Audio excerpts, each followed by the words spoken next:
संख्या 42 और 45 पे जो बोलने का मौका दिया, मैं धन्यवाद देता हूँ। मैं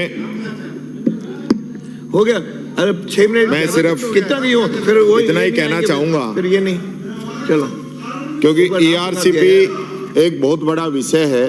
पहले 13 जिले थे, अब 21 जिले हो गए। मैं माननीय मंत्री जी से ये चाहूंगा कि जब आप जवाब दें तो MOU के बारे में आप जरूर बताएं कि इसका जो MOU आप कह रहे थे फरवरी में हुआ है, तो कितना पानी राजस्थान को मिलेगा, कितना पानी मध्य प्रदेश को मिलेगा, और किसान को सिंचाई का पानी मिलेगा या सिर्फ पीने का पानी इसके अंदर मिलेगा, या जो हमारा इंडस्ट्रियल कॉरिडोर है उसको भी पानी मिलेगा। ये मैं आपसे निवेदन करना चाहूँगा कि आप जब जवाब दें इस चीज़ को ज़रूर बताएं। दूसरा मैं कहना चाहूँगा हमारे वन मंत्री जी को कि कोटा के अंदर जो घड़ियाल सेंचुरी है, देश की पहली है, 3 राज्यों के अंदर है। अभी दैनिक भास्कर ने भी पूरा सर्वे छापा है कि आप उस सेंचुरी को छोटा कर रहे हैं। तो छोटा क्यों कर रहे हैं? किन लोगों को फायदा आप पहुंचाना चाह रहे हैं? एक तरफ तो अपनी खुद की सेंचुरी है अलवर की, जिस सेंचुरी के लिए मैं समझता हूं कि वहां लोकल लोग आंदोलन कर रहे हैं, किसान यूनियन आंदोलन कर रही है, आपसे मिले हैं, केंद्रीय मंत्री जी से मिले हैं, मैंने भी आपसे वार्ता की थी, क्योंकि ये हम भी चाहते हैं कि सरिस्का का विकास हो, सरिस्का तरक्की करे। और वहाँ जब एक भी टाइगर नहीं था तो गहलोत जी ने आगे बढ़ते हुए वहाँ पे पुणे टाइगर लेके आए, उनका विस्थापन हुआ और आज सरिस्का गुलजार हो रहा है। तो मैं आपसे चाहूँगा कि अभी NGT के आदेश आए कि सरिस्का की सारी भूमि जो है वहाँ पे जितनी भी भूमि हो सरिस्का के नाम चढ़ा दी जाए, लेकिन उस भूमि में लोग रह भी रहे हैं, गैर खातेदारी भी है, सरकारी बिल्डिंग भी है।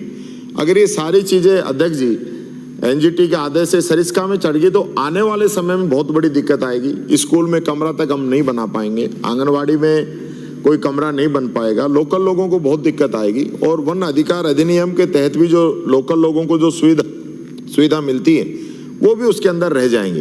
तो मैं ये कहना चाहूँगा कि आप इस ओर भी ध्यान दें कि लोकल लोगों की आजीविका भी बनी रहे और सरिस्का का डेवलप भी होता रहे।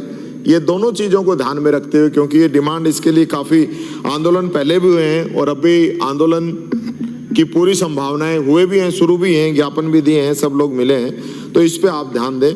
दूसरा मैं कहना चाहूँगा, ये हमारा अध्यक्ष जी अलवर का सौभाग्य है कि राजस्थान के वन और पर्यावरण मंत्री भी और देश के वन और पर्यावरण मंत्री भी दोनों ही अलवर से आ रहे हैं। विपक्ष का नेता भी अलवर का है। विपक्ष का नेता तो है विपक्ष का नेता तो अपनी बात जरूर अच्छे तरीके से इनके सामने रखेगा, लेकिन आज भिवाड़ी जो हमारा क्षेत्र है, महाराज जी अभी बात रख रहे थे, शायद चले गए। भिवाड़ी जो है देश का ही नहीं दुनिया का पोल्यूशन में सबसे टॉप की सिटीज के अंदर आ रहा है। तो हम चाहें कि भिवाड़ी, अलवर और जो पूरा एरिया है वो पोल्यूशन के हिसाब से, मैं देख रहा था बजट के अंदर घोषणा हुई कि पोल्यूशन कितना है इसको नापने वाली मशीन लगाएंगे। तो ये तो मैं समझता हूँ मोबाइल पे ही आ रहा है। आप तो इस प्रकार का कोई काम करो कि पोल्यूशन हमारा कम हो।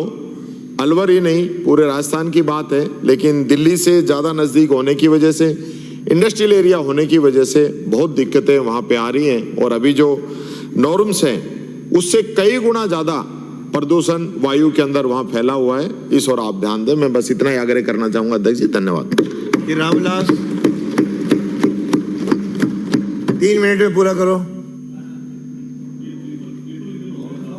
क्यों 9:30 शुरू करेंगे तब जाके 10:30 बोलिए। धन्यवाद माननीय अध्यक्ष महोदय, जो आपने मुझे परिवर्तन बजट 2024-25 की